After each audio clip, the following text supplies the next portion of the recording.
They called him a troublemaker, a rebel, but all he wanted was clean water for his village. When the government built a luxury resort over sacred land, he stood alone. At first, what started as a quiet protest turned into a national outcry. Arrests were made. People disappeared. And yet he didn't back down. He had no weapons, no wealth, no army, just a voice and a will that refused to break. But how far can one man go before the system breaks him? Before the headlines, before the protests, before the riot police showed up with tear gas, Kofi was just a school teacher. He walked dusty paths every morning, greeting farmers and elders with a quiet smile. In his village in northern Ghana, he taught under a rusted tin roof with broken desks and no electricity. But what he gave his students was far more powerful than textbooks. He gave them vision, hope, the belief that they mattered. Kofi wasn't a politician. He didn't care for speeches or slogans. His mission was simple: build a well, bring clean water to the village, and stop the children from falling sick. He wrote letters, applied for grants, begged local officials. Each response was the same: "We're looking into it." Years passed. Children kept dying from preventable diseases. And then one morning, bulldozers arrived. The land set aside for the community well had been sold, quietly, illegally, to a foreign company. A luxury resort was coming. The sacred grove near the village spring, flattened in a day. No one consulted the village. No one asked permission. The elders were heartbroken. The youth were furious. And Kofi stood in silence. Something broke in him that day.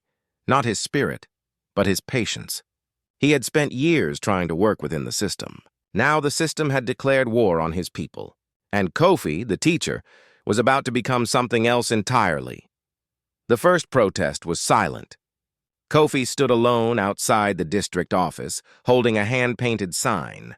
"Water is a right, not a privilege." Most people walked past him. A few stared. A government SUV sped by without slowing down. But by the third day, he wasn't alone. Farmers joined. Mothers came with their children. Students skipped class to stand beside the man who once taught them the power of their names. The crowd swelled. Local radio stations picked up the story. "Village teacher demands land justice," they said. That's when the warning started. A man in dark glasses showed up at Kofi's home late one night. He didn't give his name. "You're becoming a problem," he said. "Think about your future." The next day, Kofi's cousin was arrested without charge. A week later, the school where he taught was shut down for maintenance. The clinic that shared his water reports was raided. Files vanished. Still, he didn't stop. Instead, Kofi started recording videos. He spoke directly to the camera, not with rage, but with clarity. He told the world what was happening, how government officials had sold ancestral land in secret, how the resort developers promised jobs but delivered bulldozers, how the village's only clean spring had been walled off for private use. The videos went viral. Messages poured in, from South Africa to Senegal, from London to Lagos. Kofi had struck a nerve. He wasn't just speaking for one village anymore. He was giving voice to thousands who had lost land, water, dignity, all in the name of progress. But the government wasn't watching quietly anymore. One morning, Kofi woke to smoke. His small house, the one his grandfather built, was burning. Flames swallowed memories, books, photographs.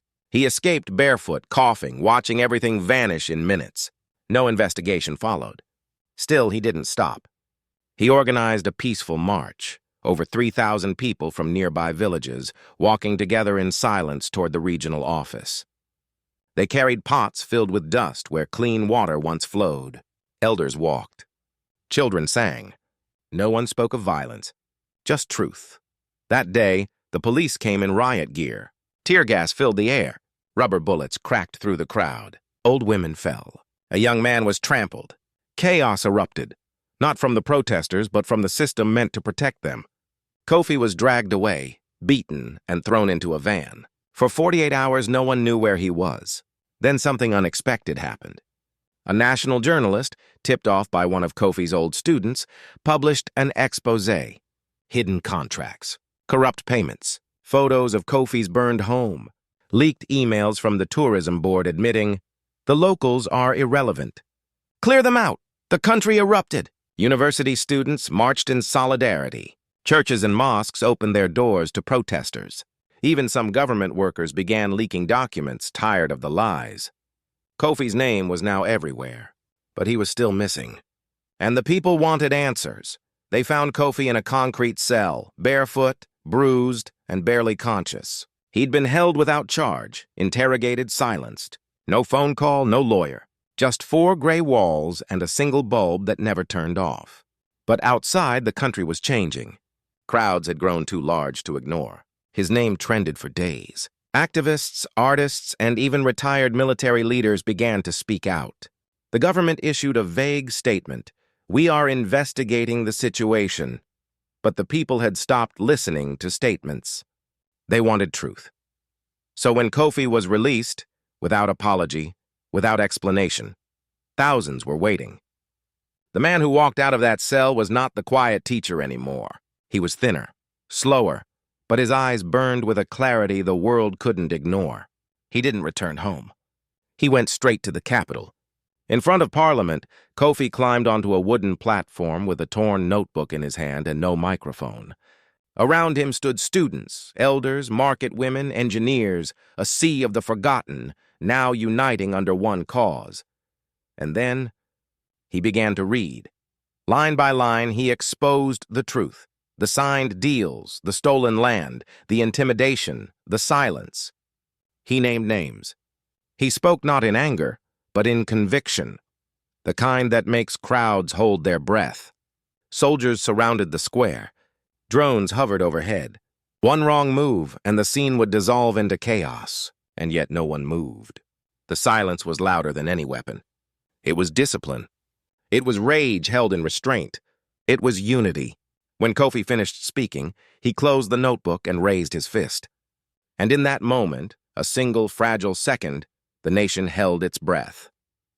Would they arrest him again? Would someone silence him for good, or had the system finally gone too far?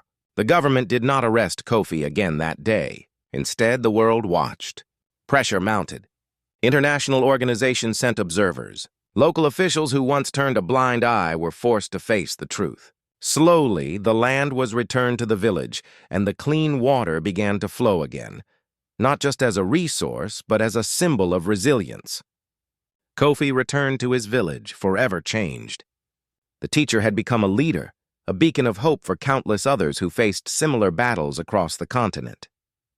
His story was not unique, but it was powerful because it reminded people of something often forgotten.